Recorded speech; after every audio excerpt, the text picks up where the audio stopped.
ఓ pop సింగర్ను చూసి అగ్రరాజ్యం America వణికిపోయిందన్న విషయం మీలో ఎంతమందికి తెలుసు? మైకేల్ జాక్సన్ కంటే ముందే ఆ పాప్ సింగర్ తన పాటలతో ప్రపంచాన్ని ఉర్రూతలూగించాడన్న విషయం తెలుసా? ప్రపంచంలో ఎక్కడ దోపిడీ ఆనవాళ్లు కనిపించినా అతడు తన పాటతో కడిగిపడేసేవాడు. సమానత్వమే ఆయన నినాదం. శరీర రంగు చూసి వివక్ష చూపించేవాళ్లను ఎండగట్టేవాడు. ఈ భూమ్మీద పురుషులతో సమానంగా బతికే స్వేచ్ఛ మహిళలకు కూడా ఉందని నినదించాడు. ఆఫ్రికన్ ప్రజలు, వలసదారులు అణచివేతపై గళమెత్తాడు. ప్రపంచ దేశాలపై అమెరికా ఆధిపత్యాన్ని ధిక్కరించాడు. దోపిడీదారులను కట్టడి చేయాలంటే విప్లవమే ఏకైక మార్గమని తన పాటనే ఆయుధంగా మార్చుకొని దిక్కులు పిక్కటిల్లేలా తన గళం వినిపించాడు. అతడే బాబ్ మార్లే. అమెరికా సమీపంలోని జమైకా దీవుల్లో 1945 ఫిబ్రవరి 6న జన్మించారు. అతి చిన్న వయసులోనే పాప్ సింగర్గా ప్రపంచవ్యాప్తంగా గుర్తింపు తెచ్చుకున్నారు. 1960-70 దశకాల్లో తన పాటతో ప్రపంచాన్ని ఉర్రూతలూగించాడు. తన పాట ద్వారానే గొప్ప ఫిలాసఫీ అందించాడు. Get up, stand up, stand up for your right, don't give up the flight. ఇప్పటికైనా లే, నీ హక్కుల కోసం నిలబడు, ఎట్టి పరిస్థితుల్లోనూ నీ పోరాటాన్ని ఆపకు. ఇలా బాబ్ మార్లే పాడుతుంటే లక్షలాది మంది ప్రజలు ఆయనతో గొంతు కలిపి ఊగిపోయేవారు. బాబ్ మార్లే పాటలన్నీ అప్పటివరకు ఉన్న అణచివేతలకు పాతరేసి ఓ కొత్త లోకం కోసం పరితపించేవే. అలాంటి బాబ్ మార్లే కేవలం 36 ఏళ్ల చిన్న వయసులోనే 1981 మే 11న క్యాన్సర్తో పోరాడుతూ కన్నుమూశారు. బాబ్ మార్లే మరణవార్త ప్రపంచాన్ని దిగ్భ్రాంతికి గురిచేసింది. ఇదే నిజమని కొన్ని దశాబ్దాల పాటు యావత్ ప్రపంచం నమ్మేసింది. కాని నిజం నిప్పులాంటిది కదా. ఆ వాస్తవం కనుమరుగయ్యే కొన్ని గంటల ముందే ఎగసిపడింది. బాబ్ మార్లే ఎలా చనిపోయాడన్న నిజాన్ని ఓ వ్యక్తి చనిపోయే ముందు పశ్చాత్తాపంతో ప్రపంచానికి చెప్పేశాడు. ఈ నిజం తెలిసిన ప్రపంచం నివ్వెరపోయింది. అసలేం జరిగిందో ఇప్పుడు చూద్దాం. బాబ్ మార్లే అతి చిన్న వయసులోనే పాప్ స్టార్ అయిపోయాడు. అతని పాటలకు ప్రపంచం ఊగిపోయింది. తన పాటలతో న్యాయం కోసం పోరాడండి అంటూ లక్షలాది మంది ప్రజల్లో స్ఫూర్తి నింపటం మొదలుపెట్టాడు. చాలామంది పాలకులకు అది నచ్చలేదు. ఓ రోజు కొంతమంది బాబ్ మార్లే ఇంటిపై తుపాకులతో దాడి చేశారు. మార్లే భార్యను తలపై కాల్చి చంపారు. బాబ్ మార్లే భుజంలోకి బుల్లెట్ దిగింది. అతని మేనేజర్తో పాటు మరో 3 తీవ్రంగా గాయపడ్డారు. ఎలాగోలా ఆ దాడి నుంచి తప్పించుకున్నాడు. ఆ తర్వాత బాబ్ మార్లే అజ్ఞాతంలోకి వెళ్లిపోయాడు.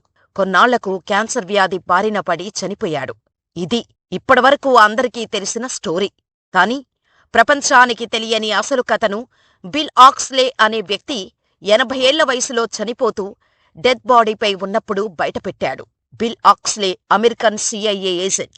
బాబ్ మార్లే పాటల వల్ల ప్రభుత్వంపై ప్రజలు తిరుగుబాటు చేసే ప్రమాదం ఉందని అమెరికా భావించింది. బాబ్ మార్లేను చంపమని బిల్ను నియమించింది. బాబ్ మీద ఆ రోజు కాల్పులు జరిపింది అతడే. అయితే బాబ్ బతికి దూరంగా వేరే చోటుకు వెళ్లిపోయాడు. బాబ్ మార్లేపై హత్యాయత్నం జరిగిందన్న విషయం తెలుసుకున్న ప్రజలు అమెరికా వ్యాప్తంగా ఆందోళనలు చేపట్టారు. దీంతో అమెరికా అట్టుడికిపోయింది. బాబ్ మార్లేను హత్య చేసే ప్రజా తిరుగుబాటు వస్తుందనుకున్న బిల్ ఈసారి తన ప్లాన్ మార్చాడు. బాబ్ మార్లేను వెతుక్కుంటూ వెళ్లిన బిల్ ఓ అభిమానిగా అతడిని కలిశాడు. నేను మీ అభిమానిని అంటూ బాబుకు చెప్పాడు. బూట్లను బహుమానంగా ఇచ్చాడు. తనే స్వయంగా బాబ్ కాళ్లకు షూ తొడిగాడు. అయితే బాబ్ మార్లే ఆ షూ వేసుకోగానే కుడివైపు కాలికి ఏదో గుచ్చుకుంది. బాబ్ బాధతో గట్టిగా అరిచాడు. పొరపాటున ఏదో రాయిపడిందేమో అనుకున్నాడు. కాని అది కంటికి కనిపించని చిన్న గుండుసూది. క్యాన్సర్ వైరస్ పూసిన గుండుసూది అది. ఆ క్షణమే బాబ్ జీవితంలో జరగకూడనిది జరిగిపోయింది. ఆ సమయంలో బాబ్ దాన్ని పెద్దగా పట్టించుకోలేదు. యథావిధిగా తన పనుల్లో నిమగ్నమయ్యాడు. కొన్నాళ్లకే బాబ్ మార్లే చనిపోతాడని బిల్లుకు తెలుసు. కాని బాబ్ మార్లే చనిపోయే వరకు అతడి వెంటే ఉండాలని నిర్ణయించుకున్నాడు. ఒక అభిమానిగా బాబును రెగ్యులర్గా కలుస్తుండేవాడు. బాబుకు సేవలు చేసుకుంటూ చాలా త్వరగానే అతడికి మంచి స్నేహితుడైపోయాడు. మెల్లగా బాబ్ ఆరోగ్యం క్షీణిస్తుంటే బిల్ దగ్గరుండి మరీ అతడిని ఆస్పత్రికి తీసుకెళ్లేవాడు. ఓ రోజు బాబ్ మార్లేకి వైద్య పరీక్షలు చేసిన డాక్టర్లు క్యాన్సర్ ఉందని చెప్పటంతో షాకయ్యాడు. సార్, నాకు తెలిసిన చాలామంది వైద్యులు ఉన్నారు. ఎంత ఖర్చైనా పర్వాలేదు. మీకు మంచి చికిత్స ఇప్పిస్తాను.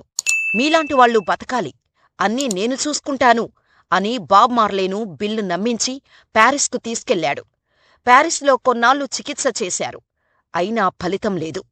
అక్కడి నుంచి లండన్కు తీసుకెళ్లారు. అక్కడ కూడా తగ్గలేదు. ఎందుకో తెలుసా? బిల్ దగ్గరుండి మరీ బాబ్ మార్లేకు చికిత్స జరగకుండా చూస్తున్నాడు.